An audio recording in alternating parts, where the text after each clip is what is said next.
Pernahkah anda mendengar satu eksperimen mengajar ikan lumba-lumba bercakap English? Bila ikan lumba-lumba ni sudah boleh bercakap English, mereka akan diberikan kerusi di Pertubuhan Bangsa-Bangsa Bersatu dan mendapatkan hak seperti juga manusia. Ataupun sebuah eksperimen di mana seekor monyet dibesarkan bersama seorang bayi. Mereka mahukan monyet ini membesar seperti seorang manusia, tapi eksperimen ini berakhir dengan tragis. Itu adalah perkongsian kita pada hari ini. Ini adalah eksperimen yang pelik, ganjil yang anda tidak pernah dengar. Eksperimen monyet dan bayi. Pada 26 Jun 1931, seorang pakar psikologi bernama Winthrop Niles Kellogg dan istrinya menerima seekor bayi monyet 7 bulan bernama Gua. Mereka akan menjalankan satu eksperimen di mana Gua akan dibesarkan bersama anaknya yang baru lahir bernama Donald, yang pada waktu itu berusia 10 bulan. Ini adalah satu eksperimen untuk mengenal pasti apakah kesan membesarkan seekor bayi monyet jika ia dibesarkan seperti bayi dan dibesarkan di kalangan manusia. Adakah Gua boleh bercakap seperti manusia, berjalan seperti manusia ataupun berfikir seperti seorang manusia? Dan yang paling penting sekali, bolehkah seekor monyet dibesarkan dengan mengadaptasikan ciri-ciri seorang manusia? Untuk Winthrop Niles Kellogg dan istrinya, menjalankan eksperimen ini sudah lama menjadi impian. Tapi kesan daripada eksperimen ini tidak seperti yang mereka sangka. Untuk beberapa bulan mereka melayan dan menjaga Gua seperti mana mereka menjaga Donald. Dengan arti kata lain, mereka akan menjadi adik-beradik yang selalu menghabiskan masa bersama-sama. Di dalam tempoh eksperimen dijalankan, pasangan Kellogg cuba untuk mengajar Gua bercakap seperti seorang manusia, makan, berfikir ataupun berjalan. Tapi cubaan ini gagal bila Gua sukar untuk mengadaptasi apa yang diajar. Apa tidaknya, Gua adalah seekor monyet. Berbeza pula dengan Donald, disebabkan sering bersama-sama Gua, dia pula yang mengadaptasi ciri-ciri seekor monyet. Donald akan menjerit, melompat, berjalan dan makan seperti seekor monyet. Ini disebabkan terpengaruh dengan Gua. Dengan erti kata lain, bila mereka mahu menjadikan Gua seperti seorang manusia, anak mereka sendiri pula yang menjadi seperti seekor monyet. Hasil eksperimen ini terbalik. Pasangan ini juga risau dengan kekuatan fizikal Gua di mana dia boleh mencederakan Donald. Dengan itu, setelah 9 bulan, mereka membatalkan eksperimen ini dan menghantar Gua ke tempat asalnya, yaitu di Florida. Eksperimen Red Park. Eksperimen ini dijalankan oleh seorang pakar psikologi yang bernama Dr. Bruce Alexander. Dia mengkaji satu hipotesis ataupun keadaan, adakah kawasan persekitaran boleh mengubah perangai ketagihan dadah. Dia membina 2 sangkar tikus. Satu sangkar kosong hanya disediakan makanan dan 2 botol minuman. Satu botol mengandungi air biasa, botol yang kedua pula mengandungi air yang dicampur dadah. Tikus yang diletakkan mempunyai kebebasan untuk minum dari botol yang mana. Dia meletakkan seekor tikus untuk tinggal di situ selama beberapa hari. Hampir setiap kali, tikus itu akan meminum air yang bercampur dadah. Tikus itu ketagih. Setelah ketagihan, tikus itu tidak mahu makan dan kemudian mati.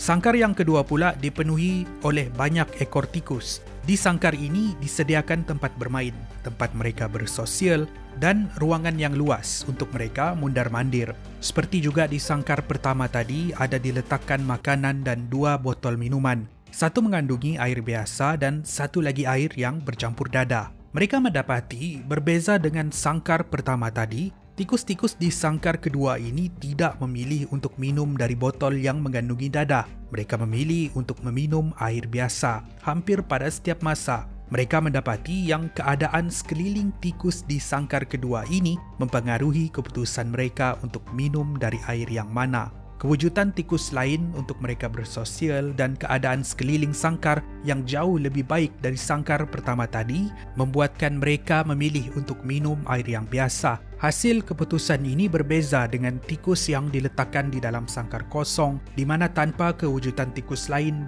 ruangan yang kurang sempurna membuatkan dia meminum air yang mengandungi dadah. Eksperimen mengajar ikan lumba-lumba bercakap English. Hello. Clearly, Peter.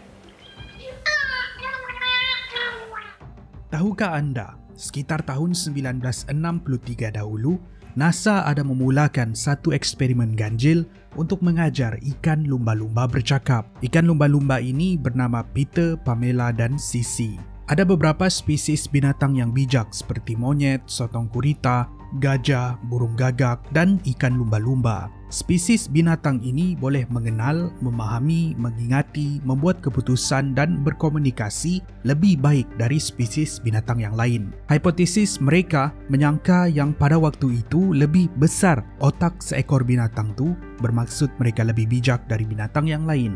Dengan itu, NASA menubuhkan satu pusat penyelidikan rahsia di Kepulauan Caribbean untuk menjalankan eksperimen mengajar ikan lumba-lumba untuk bercakap English. Ketua di makmal rahsia ini adalah seorang saintis yang dikenali sebagai Dr. John Lilly. Di dalam buku berjudul Man and Dolphin yang ditulis oleh dia menceritakan pengalamannya ketika berada di situ. Menurut Dr. Lilly, antara objektif utama penyelidikan ini ialah untuk menjalankan hubungan yang rapat di antara manusia dan juga hidupan marin. Bila ikan lumba-lumba ini sudah boleh bercakap dan berkomunikasi, mereka akan diberikan kerusi di pertubuhan bangsa-bangsa bersatu, di mana spesies ikan lumba-lumba akan mewakili haiwan marin menyuarakan pendapat mereka tentang isu semasa, berkongsi maklumat tentang sejarah dan juga sains, memainkan peranan di dalam ekonomi dunia dan juga sebagai platform untuk mereka menuntut hak masing-masing. Salah seorang pekerja yang bertanggungjawab mengajar ikan lumba-lumba di makmal rahsia ini bernama Margaret Lovett. Dia menjadi obses dengan penyelidikan ini sehingga tahap dia meminta ruangan pejabat dipenuhi dengan air supaya ikan lumba-lumba boleh berada di sekeliling mereka sambil mereka menyiapkan tugasan masing-masing.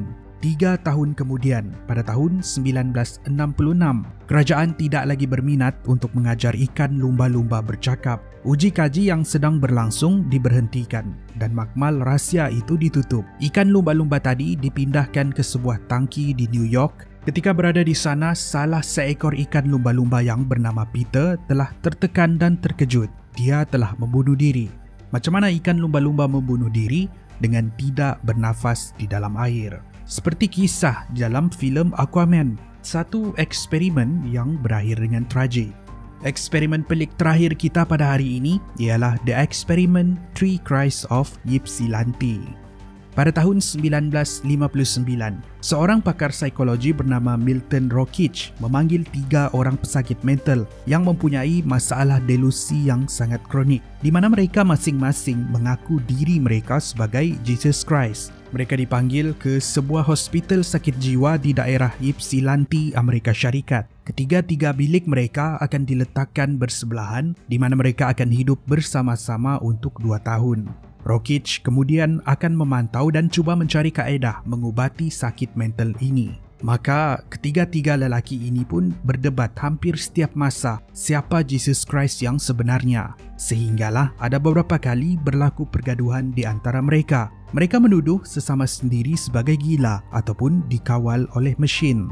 Sepanjang eksperimen berlangsung, menurut pembantu Rockich banyak menipu dan memanipulasikan 3 pesakit ini. Contohnya, dia menulis surat-surat yang kononnya dihantar oleh ahli keluarga pesakit. Di dalam surat tersebut menyuruh mereka berubah. Rockich juga sering menulis artikel palsu tentang dirinya sendiri, menyatakan dia pakar psikologi yang hebat dan membaca artikel ini kepada ketiga-tiga pesakit tadi untuk mengelirukan dan memanipulasikan mereka. Banyak lagi kaedah lain di mana Rockich membuatkan delusi mereka ini bukan sembuh tetapi menjadi semakin teruk. Kajian ini telah gagal dan telah diberhentikan setelah 2 tahun. Terima kasih kerana menonton. Itu adalah eksperimen-eksperimen yang mungkin anda tidak pernah dengar. Mengajar ikan lumba-lumba bercakap. Gila kan? Tapi itulah realitinya. Akan lebih banyak lagi episod menarik di Muat Naik pada masa hadapan. Jangan lupa like, jangan lupa share, jangan lupa subscribe dan follow kami di social media. Saya jumpa anda di episod yang seterusnya. Kupi-kupi go, menarik setiap hari.